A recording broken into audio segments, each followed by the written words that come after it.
Príprava obecných číselníkov pre program Mzdy a personalistika. Po spustení programu Mzdy a personalistika v bode menu Číselníky a údržba zadávate základné údaje a číselníky programu Mzdy a personalistika. Tieto obecné číselníky sú rovnaké pre všetky podsystémy. Nachádzajú sa v podsystéme Mzdy a personalistika, takisto ako v finančnom účtovníctve, rovnako ako aj v skladoch.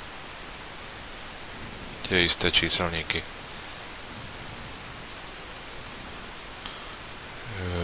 Detailný popis a vysvetlivky k týmto číselníkom si pozrite v manuále Všeobecné ovládanie informačného systému Eurosecom a v časti Obecné číselníky pre všetky podsystémy, kde nájdete vysvetlivky k jednotlivým číselníkom.